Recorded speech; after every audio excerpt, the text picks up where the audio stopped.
Hello, good morning, student. Today we'll study class 7 English supplementary reader and Alien Hand, chapter 10 and Alien Hand, and written by Jayant Narlekar. Okay,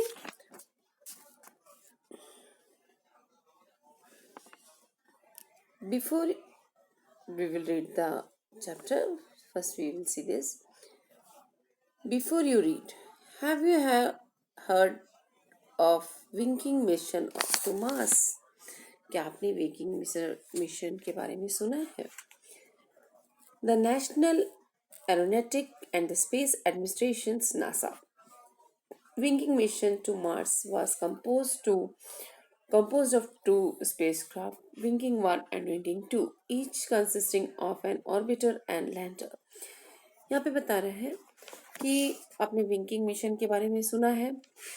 winking mission किस कहाँ का है? NASA का है। NASA ने winking mission start किया था कहाँ पर? जहाँ पर वो मार्स में देखना चाहते थे कि मार्स में जीवन है कि नहीं है, इसके बारे में वो देखना चाहते थे। तो उनके दो यान थे, विंकिंग 1 एंड विंकिंग 2। इसमें ईच कंसिस्ट, उसमें सब में थे एक आपका कंपोज्ड ऑफ था, बना हुआ था टू स्पेसक्राफ्ट, जैसे विंकिंग 1 एंड विंकिंग 2, जिसमें कंसिस्टिंग एक ऑर्बिटर था और एक ऑर्बिट था। Orbiter means which orbits, orbits means जो चक्कर लगाता है, जो चक्कर लगाता है। ओके, ऑर्बिटर मीन्स जो चक्कर लगाता है, विच ऑर्बिट्स, चक्कर लगाने वाले को हम ऑर्बिटर कहते हैं। Land which comes down on the surface, जो सरफेस की सतह पे लैंड करता है, जिसको आने वाला, ठीक है, जिस लैंडर को हम कहते हैं सतह पे आने वाला, that which comes down on the surface. Okay, that is a lander. The primary objective were to obtain images and the samples, और जी विंकिंग यान भेजा गया था, मिशन था। इनका मेन मकसद था, मेन ऑब्जेक्टिव क्या था? प्राइमरी मीन्स मेन ऑब्जेक्टिव था, एम्स था उनका, to obtain images and sample of the Martian surface and soil and search for the any possible signs of life। मतलब वो देखना चाहते थे कि वहां से वो वहाँ की इमेज और सैंपल्स लेके सॉइल की पता करना चाहते थे कि क्या पे वहाँ पे लाइफ पॉसिबल है। Winking 1 was launched on 20, you have to learn, okay, याद रखना है आपको। Winking 1 was launched on 20 August 1975 and arrived at Mars on 19 June 1976. Winking 2 was launched on 9 September 1975 and entered Mars orbit on 7 August 1976. Okay. Besides taking photographs and collecting other science data on the Martian surface, the two landers conducted three biology experiments to look for। उन्होंने samples इकट्ठा करने के अलावा photographs लिया और उन्होंने ये भी कुछ बायोलॉजिकल एक्सपेरिमेंट्स भी किए उन्होंने, टू लुक द वहाँ पे, ताकि लाइफ पॉसिबल है कि नहीं, इसके लिए उन्होंने क्या किया, उन्होंने एक्सपेरिमेंट्स भी किए। As of now, there is no clear evidence of the presence of living microorganism in the soil near the landing sites। अभी भी कोई क्लियर एविडेंस नहीं मिला था कि सूक्ष्म माइक्रोऑर्गेनिज्म, सूक्ष्म जीवों का कोई भी ऐसा कि सॉइल में कुछ है जहाँ पर वो लैंड किया, लैंडिंग साइट्स पे ऐसा कुछ भी हमको उनको नहीं मिला, प्रेजेंस ऑफ लिविंग। ओके, तो एक स्टोरी है, एक Tillu Tilu and his parents live beneath the surface of the planet under the artificial conditions. Tilu has heard and read about the sun and the star. He has never seen them. Tilu's father goes to the work through the secret passage and Tillu wants to know all about it। इस कहानी में हम देखेंगे कि टिल्लू जो था वो अपने पेरेंट्स लोग के साथ live beneath the earth. Beneath the earth means कहाँ? अंडरग्राउंड, है ना, beneath means under the surface of A planet. एक सरफेस, प्लैनेट की सरफेस में उसके अंडरग्राउंड में रहते थे, सरफेस पे नहीं रहते थे, अंडर में रहते थे वो लोग, आर्टिफिशियल कंडीशंस में। और टिल्लू जो है वो ना उसने सिर्फ सन और स्टार के बारे में सुना था, कभी देखा नहीं था उसने। टिल्लू's फादर गोज, और उसके पापा जो थे वो काम के लिए जाते थे एक सीक्रेट पैसेज से, गुप्त रास्ते से। एंड टिल्लू वांट्स, और टुल्लू उसके बारे में सब कुछ जानना चाहता था। तो इसमें कहानी में क्या है, Tillu and his parents lives in, वो कहाँ रहते थे, मार्स में रहते थे। कौन से प्लेनेट में रहते थे, मार्स में।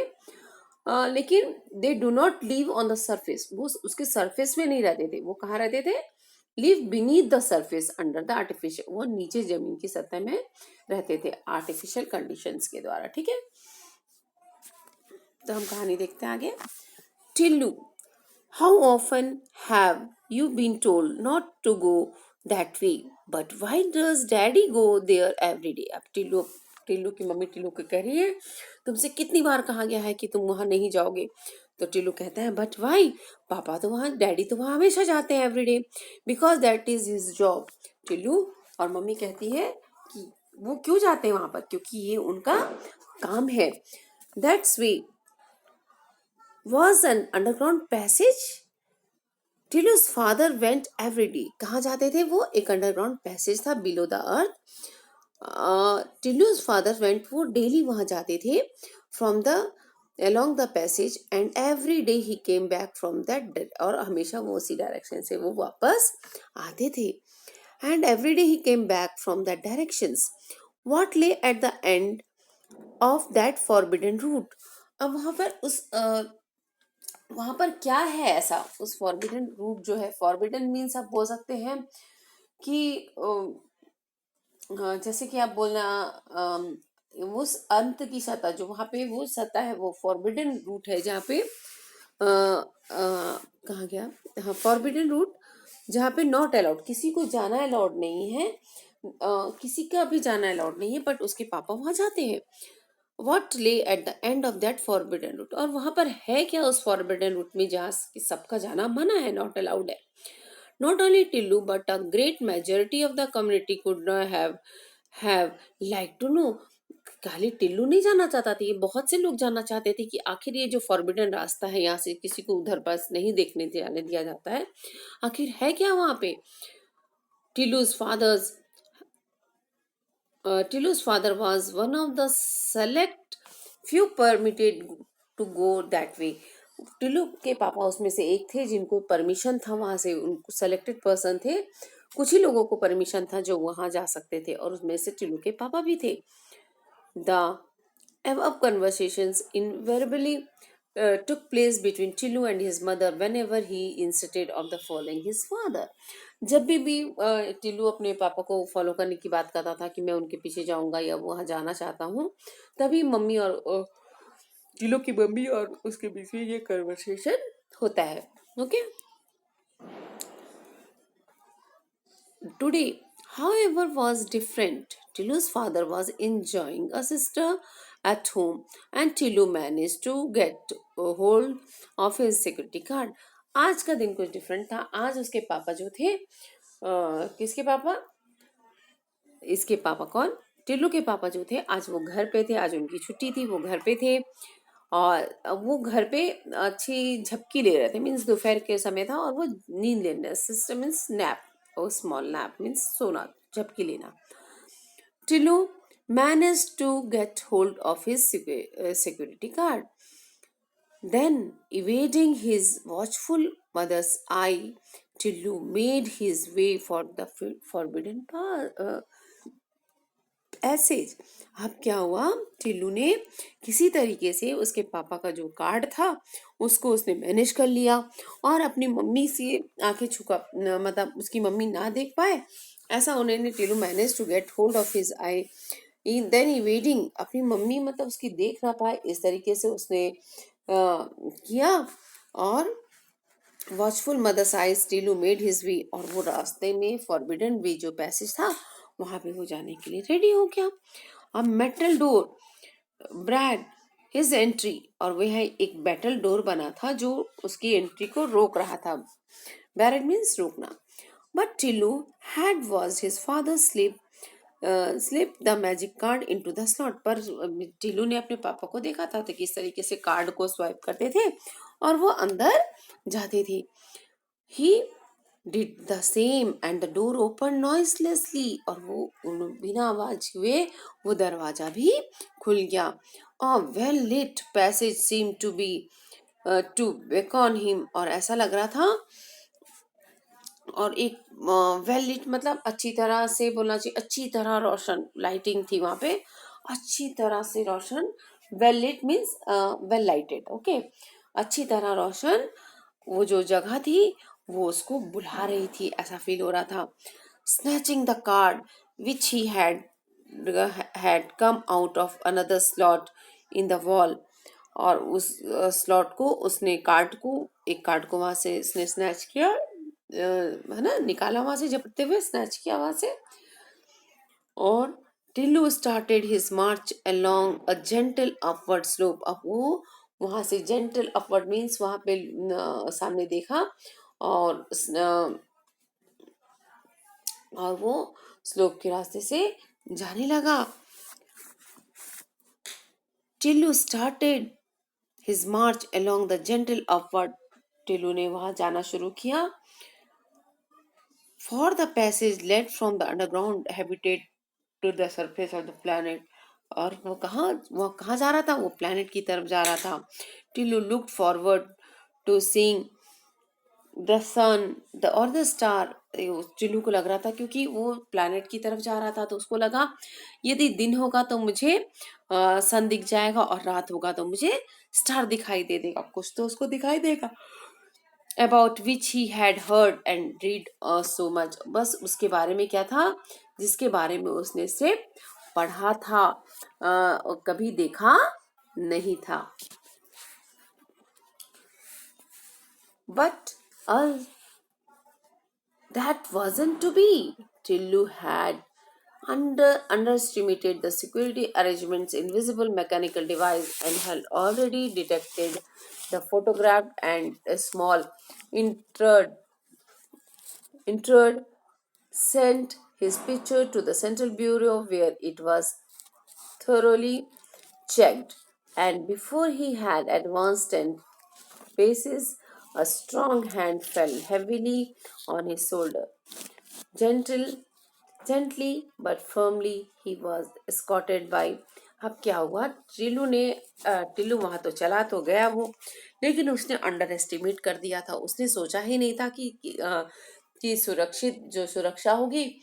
मतलब अंडर एस्टिमेटेड मीन्स कम समझना. उसने कम समझा कि यहाँ पर सिक्योरिटी तो कुछ होगी ही नहीं, सुरक्षा तो कुछ होगी नहीं, अरेंजमेंट वहाँ के मैनेजमेंट, सुरक्षा के कोई मैनेजमेंट ही नहीं होंगे. उसको लग रहा था, जो उसको दिखाई नहीं दे रहे थे, इनविजिबल थे, है ना, क्योंकि हर जगह तो क्या होता है, हर जगह मशीनें लगी रहती, कैमरास लगे रहते हैं. जो क्या कर रहा था वहां पे, सब कुछ डिटेक्ट हो रहा था. आप भी कहीं जाओगे देखना, हर जगह कैमरा लगा रहता है, तो आप क्या हो रहा है हमें पता चल जाता है. तो हर जगह कैमरे लगे हुए थे, तो उसको जो मशीन्स थे वो उसको डिटेक्ट कर रहे थे, कि उसको पता लगाया गया, उसका चल गया, और उसकी फोटोग्राफ भी खिंच गई. और जिसको तुरंत उन लोगों ने कहाँ भेज दिया, मतलब सीधे उसको सेंट्रल ब्यूरो में भेज दिया गया, उसकी फोटो खींचकर. वेयर और उसको कंप्लीटली चेक किया गया. And before he had advance, जैसे भी वो आगे बढ़ता, उससे पहले उसके कदम जैसे ही आगे बढ़ते, उसको किसी ने उसके शोल्डर पे हाथ रखा. Gently but firmly. बहुत जैसे कि आप बोल सकते हैं कि जेंटली मीन्स बहुत प्यार से किसी ने उसके ऊपर उसके शोल्डर पे हाथ रखा, और उसको स्कॉट किया गया. कौन कर्ज कर रहा था उसको, ही हैज बीन स्कॉटेड बाय, किसने स्कॉट किया उसको, he has been escorted by the security staff back home to an. अब क्या हुआ, उसको जो वहाँ के सिक्योरिटी गार्ड थे उन्होंने उसको पकड़ा और उसको घर वापस लेकर आए. Anxious and angry mother home too, and कहाँ लेकर आए, उसके पास, जो उसकी मम्मी बहुत एंग्शियस मीन्स वरिड हो रही थी, और बहुत गुस्से में भी थी उसकी mummy. While he was being scolded, he received help from an unexpected quarter. मतलब उसको जब उसको बहुत डांट पड़ रही थी, तो उसको किसी ने हेल्प किया, जो वो मतलब नहीं जान रहा था कि वो उसका हेल्प मिलेगा, उसका पक्ष में बोला किसने? लेट मी एक्सप्लेन हिम, उसके पापा ने उसके पक्ष में बोला। उसकी मम्मी उसको डांट रही थी, ये नहीं कि उसके पापा ने भी डांटने लगे, लेकिन उसके फेवर में उसके पापा ने बोला कि मैं इसको समझाता हूँ। Let me explain him darling, उसके पापा कहते हैं कि मैं इसको समझाता हूँ। Said his father who had just got up, उसके पापा स्नैप ले रहे थे ना, नींद में थे वो, उसके पापा एक छोटी सी झपकी ले रहे थे। नैप, नैप मीन्स झपकी है ना। तो उसके पापा सो रहे थे, तो वो उठे और बोलते मैं इसको समझाता हूँ, एंड ही इज प्रॉपरली ब्रीव, और उसको मैं उसको बहुत तरीके से समझाऊंगा, कह रहे थे पापा। He will not do such thing again, और इतने अच्छे से समझाऊंगा कि वो दोबारा ये जिन चीजों को नहीं करेगा। ही स्टार्टेड टू एक्सप्लेन, अब उन्होंने एक्सप्लेन करना स्टार्ट किया। He started to explain, listen, Chilu, work on the surface where an ordinary person cannot survive because the air is too thin to breathe, and where the temperature is so low that you could freeze to death. कह रहे थे मतलब वहाँ जो conditions है, एक normal person वहाँ जाके सरवाइव नहीं कर सकता है, क्योंकि वहाँ एयर जो हम थिन होती है और ब्रीथ कर नहीं सकते, और टेम्परेचर क्या होता है, बहुत ज़्यादा लो होता है, मीन्स बहुत ज़्यादा ठंड होती है कि हम बर्फ की तरह जम जाएंगे और मौत हो सकती है, ठीक है, इतना ज़्यादा ठंड होती है। But daddy, how do you manage to survive, वो कहता है टिल्लू कि पापा तो आप कैसे सर्वाइव करते हैं? Because I go well equipped in a special suit with the reservoir of oxygen। वो कहते हैं उसके पापा कि मैं तो, मेरे पास कुछ स्पेशल इक्विपमेंट्स होते हैं, है ना, सामान होता है जिसको लेकर मैं चलता हूँ, स्पेशल सूट पहनता हूँ, और मेरे साथ ऑक्सीजन सिलेंडर्स वगैरह होते हैं। I can keep warm and I can keep warm, and my boots are specially designed to make it easily for me to walk on the surface। और मैं गर्म कपड़े चीजें पहनता हूँ, और मेरी जो बूट्स बने हुए हैं, जो जूते उनके बने हुए हैं, वो इस तरीके से बने हुए हैं, स्पेशल डिजाइन है कि मैं इजी तरीके से उस रास्ते पे चल सकूं, सरफेस पे जा सकूं। What's more, I have been train to survive and work on the surface. बोले मुझे तो ट्रेन, मैंने तो इस वहां सरवाइव करना और वहां रहने, वहां काम करने की मुझे तो ट्रेनिंग दी गई है, उसके पापा कहते हैं उसको।